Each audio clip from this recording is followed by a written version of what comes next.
Good evening, Don Palayo here. It's still Saturday, June 28th, 2025. This is my third video today. I'm actually putting out some content. I'm laying down here just I don't know, my brain, I can't turn my brain off right now. So thought I'd just throw out another video right here. And um I was looking at my next topic regarding personal finance, and it was regarding investment risk. And couple of things that you just have to, when you're building out your wealth accounts, your IRAs, your 401k, or if you have other investment accounts, sometimes people just have regular brokerage accounts. You have to always take into consideration, how much risk you want to take on, what your goals are. If you're younger, you're probably really looking to be just grow your funds. But when you get into closer to retirement, you want to be a little bit more defensive, but still maybe perhaps get some level of growth. And then some people want nothing to do with it and just want to be very conservative. So it all just kind of depends. I think age is a big determining factor. When you're 20 years old and you're saving this, intending it for retirement, well, then you can be a lot more aggressive with those funds.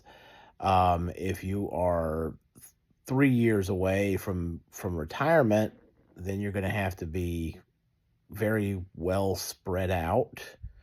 It's not even so much about having a lot of bonds, but you just want to be very, very diversified. You want to have a little bit in stocks, a little bit in bonds, a little bit in metals, um, real estate, just a lot of different things. Um, so certainly it's important to be thinking about, how comfortable you are with risk when you're making your decisions on how you want to allocate the portfolio. Some people choose to do what's called a balanced portfolio, which traditionally has meant 60-40, 60% stocks, 40% in bonds.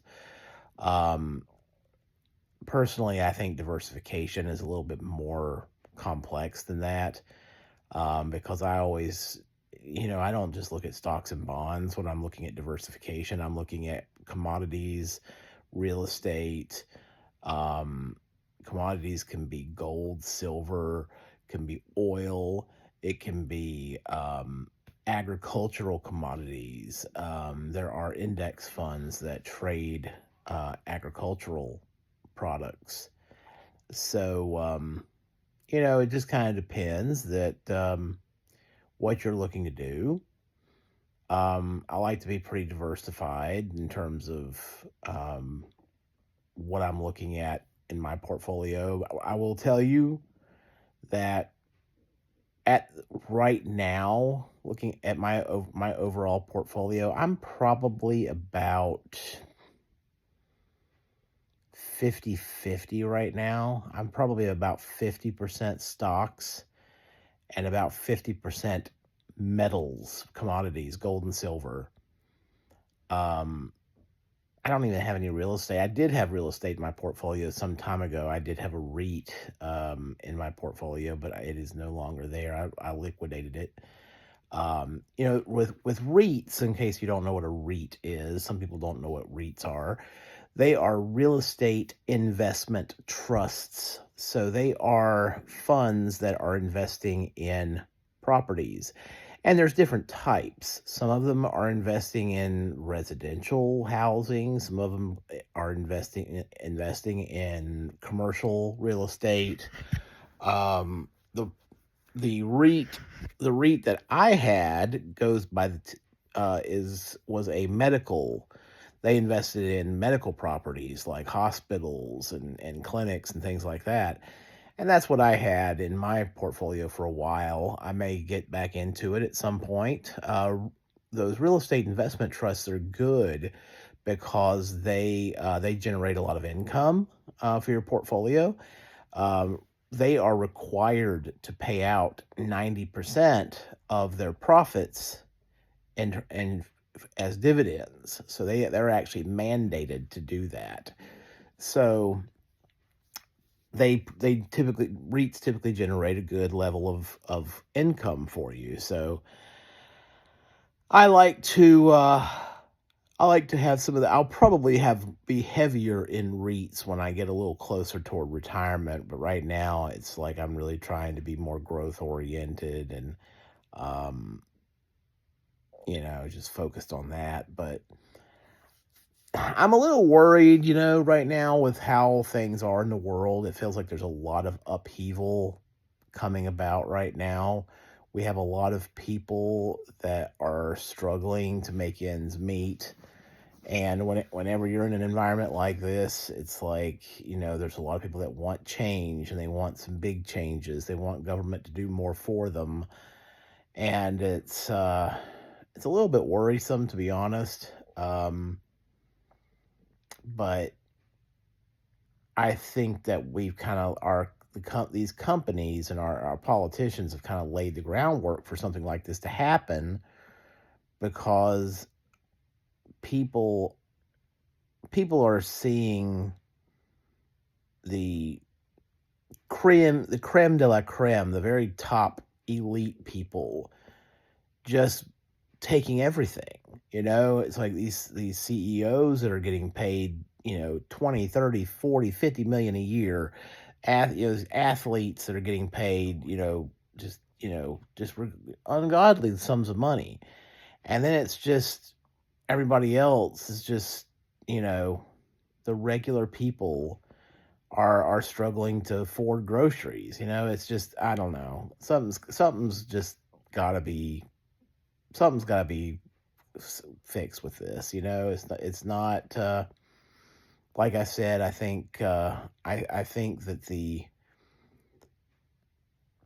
structure, where we're just so concerned about stock market valuations, it's like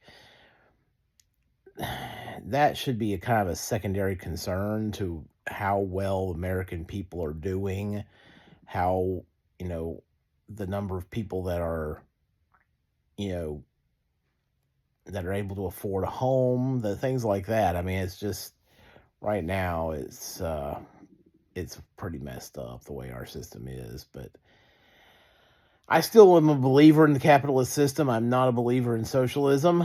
But we just need to more people need to benefit from our capitalist system. And it's right now it just seems like the very top 5% maybe of people are really benefiting from the system. Um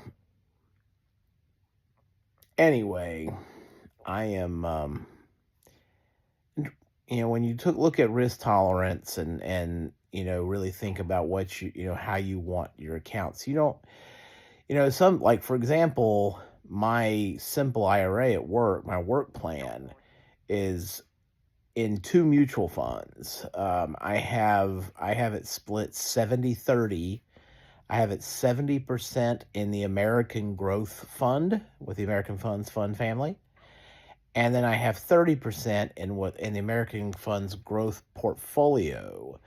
And the growth portfolio has some international exposure in it. It's a fund of funds where it's a mutual fund that has like 6 or 7 different mutual funds inside of it. And it's very well diversified, but and it helps spread out a little bit of risk, but it's also growth oriented. And it does have some international exposure there, which so I like that allocation over there. My IRA, I have gold and silver, my two top positions in that portfolio right now.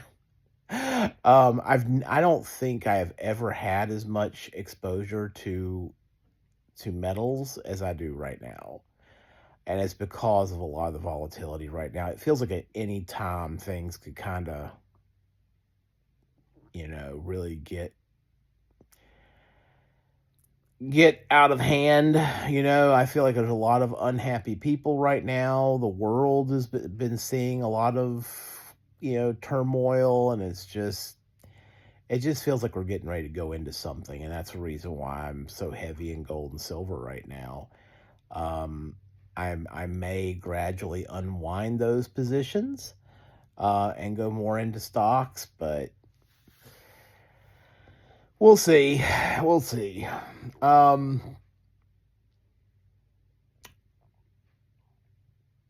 I would say for those of you in your 20s, I would be looking at being more growth oriented. You don't need income from your portfolio.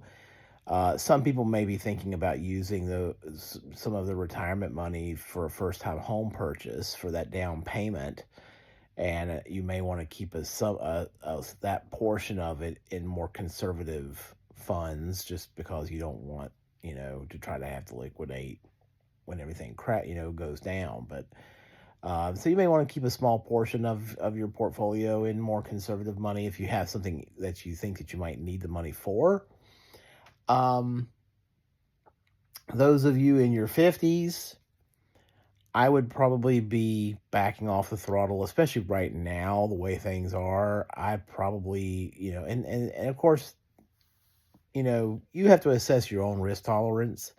You have to, you know how you feel, if you're going to be able to sleep at night with your money, real aggressive. If you feel comfortable with that, go for it. Um, but again, you really have to think about what your goals are and how close you are to retirement. If the market were to crash, do you have enough time to make it back up? Do you have time to wait for it to come back? Um, so that's something to consider. Um, I'm going to be going over to my parents' house in the morning. My brother's been digging a little bit into the genealogy, my mom's family's genealogy a little bit, doing some of that work. We know a lot about my dad's family, but my mom's family has always been a little bit of a mystery, and I never really knew any of her family. Her mother died when I was 4, maybe about 4 years old. Her dad died when I was about 14 years old, but I never really met him. They weren't real close. We'll just leave it at that. Um, but anyway, so my brother's been kind of doing a little genealogical research and finding out things about the family, and my mom always gets a little bit worried when we start digging into things for some reason on that side of, well, I know some of the reason why her side of the family. Her family there was a lot of friction on that side on her with her family, so just a lot of difficult situations on that side of the family. But so she doesn't like to dwell on it, and I think probably would prefer it just be in the past, But I think it's always interesting to find out about the other family members that you've never met, never don't know anything about, see what they remember about your family members. But I don't know. Anyway, if you have any questions about risk tolerance, if you have any questions or, just general questions about investing, feel free to leave a comment, like and subscribe. I'm just, you know, feel free to drop a comment. I will respond to the comments I see on my posts. And you guys have a great evening. And this is Don Palayo checking out.